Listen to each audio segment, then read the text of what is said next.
Hello दोस्तों, कैसे हैं आप सभी। उम्मीद करता हूं आप सभी बहुत ही अच्छे होंगे। तो आज के इस वीडियो में हम पढ़ने वाले हैं क्लास 12 रसायन विज्ञान का 9th चैप्टर जो है हेलो एल्केन तथा हेलो एरिल का 7 इंपॉर्टेंट बहुविकल्पीय क्वेश्चन जो आपकी बोर्ड एग्जाम के लिए वेरी इंपॉर्टेंट है। तो इन सबको आपको तैयार करके ही जाना है। इससे पहले मैं बता दूं, यदि आप इस वीडियो को देख रहे हैं सब कुछ अच्छे से साफ साफ दिखाई दे रहा होगा तो बहुत ही अच्छी बात है। यदि दिखाई नहीं दे रहा होगा तो आप अपनी वीडियो की क्वालिटी को बढ़ा लीजिएगा, क्योंकि बहुत ही लो क्वालिटी में आपकी वीडियो चल रही होगी।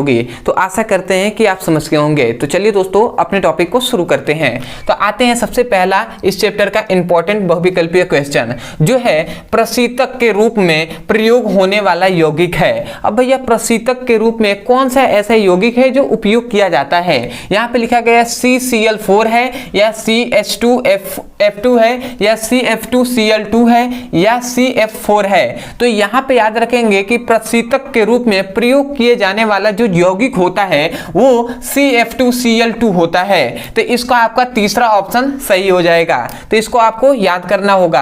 अगला आता है दूसरा। तो यहाँ पे लिखा गया है हेलोफॉर्म किसका ट्राइहेलोजन व्युत्पन्न है। अब इसको आपको बताना है कि कौन ट्राइहेलोजन व्युत्पन्न होता है। क्या मीथेन है या एथेन है, प्रोपेन है या बेंजीन है। तो यहाँ पे याद रखेंगे जो ट्राइहेलोजन होता है वो भैया मीथेन होगा। तो इसका दूसरा आपका पहला जो आंसर है वो हो जाएगा मीथेन। ठीक है, तो आशा करते हैं आपका जो बहुविकल्पीय क्वेश्चन है ये आपको समझ में आ गया होगा।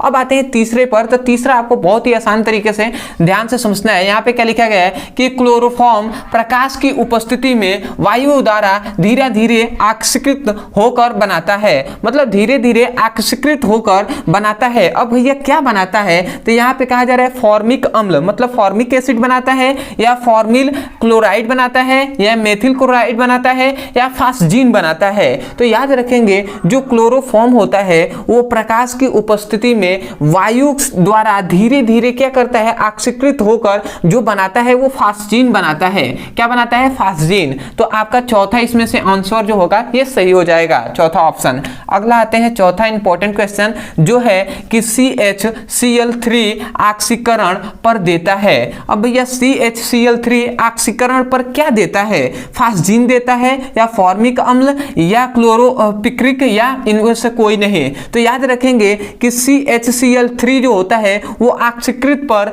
फास्जीन ही देता है। तो ये आपका फास्जीन पहला है, तो ये आपका सही हो जाएगा। तो पहला आपका ऑप्शन सही हो जाएगा। ठीक है, अगला आते हैं पांचवा जो है क्लोरोपिक्रिक है। अब भैया क्लोरोपिक्रिक क्या है, क्या लिखा गया है CCl3HNO2 है या CCl3NO2 है या यहाँ पे CCl2 कोष्ठ में NO2 का होल ट्वाइस है या CCl2H2NO का होल ट्वाइस है। तो यहाँ पे याद रखेंगे जो क्लोरोपिक्रिक का जो क्या होता है सूत्र होता है वो क्या है, CCl3NO2 होता है। तो ये आपका सही हो जाएगा। ये क्या है भैया, क्लोरोपिक्रिक है। तो इसको आपको सूत्र को याद करना होगा, आप याद कर लीजिएगा। अगला आता है छठा इंपॉर्टेंट क्वेश्चन जो है भैया कि क्लोरोफॉर्म का प्रयोग होता है। अब भैया क्लोरोफॉर्म का प्रयोग कहाँ कहाँ होता है।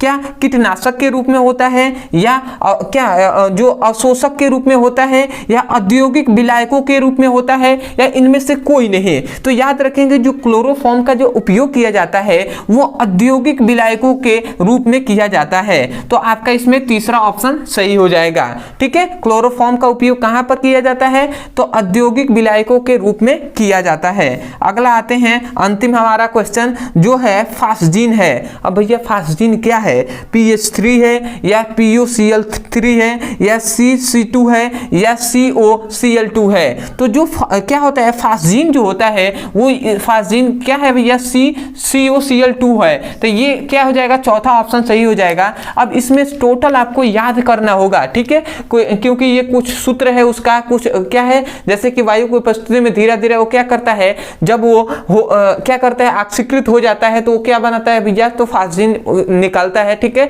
उत्सर्जित होता है। तो ये सभी को आपको याद करना ही होगा, बिना याद किए कुछ होगा नहीं। तो आशा करते हैं कि आपको सब इंपॉर्टेंट क्वेश्चन यहाँ पे बता दिए गए हैं। इससे पहले के जितने चैप्टर हैं उनका भी, ये इस चैप्टर का भी। तो आप इसको तैयार करके ही जाइएगा, बिना याद किए आपको कुछ होने वाला नहीं है। तो आपको याद करना ही होगा, इसका कोई ट्रिक नहीं है कि आपको बता दिया जाए। ठीक है, तो आप इसको याद कर लेंगे। आशा करते हैं आप समझ गए होंगे। अदरवाइज यदि आप हमारे चैनल पर नहीं होंगे तो चैनल को सब्सक्राइब कर लीजिएगा, वीडियो को लाइक कर दीजिएगा और हमें कमेंट सेक्शन में जरूर बताइएगा कि आपको वीडियो कैसा लगा। अदरवाइज बहुत से ऐसे स्टूडेंट हैं जो चाहते हैं क्लास 10th हो या क्लास 12th हो, उसका फिजिक्स और केमिस्ट्री का सभी इंपॉर्टेंट क्वेश्चन को करा दिया जाए। तो आपके सुविधा के लिए या तो आप हमारे चैनल के प्लेलिस्ट में चले जाइए, वहाँ पे बना दिया गया है, वहाँ से प्लेलिस्ट के अनुसार आप पढ़ सकते हैं, या आपके सुविधा के लिए यहाँ पे एक नंबर दिया जा रहा है, इस नंबर पे आप व्हाट्सएप कीजिए और मान लेते हैं आपको क्लास 12th का फिजिक्स और केमिस्ट्री का सभी इंपॉर्टेंट क्वेश्चन को पढ़ना है, तो आप इस नंबर पे मैसेज कीजिए और लिखना क्या है, लिखेंगे class 12th physics chemistry all important topic link और मैसेज कर देना है। आपको तुरंत फिजिक्स और केमिस्ट्री का सभी इंपॉर्टेंट क्वेश्चन का लिंक मिल जाएगा, वहाँ से सभी वीडियो को पढ़ सकते हैं और अपने सुंदर से नोट्स भी बना सकते हैं। तो चलिए दोस्तों, आज के लिए इतना ही, मिलते हैं एक नए टॉपिक के साथ, तब तक के लिए धन्यवाद। जय हिंद, जय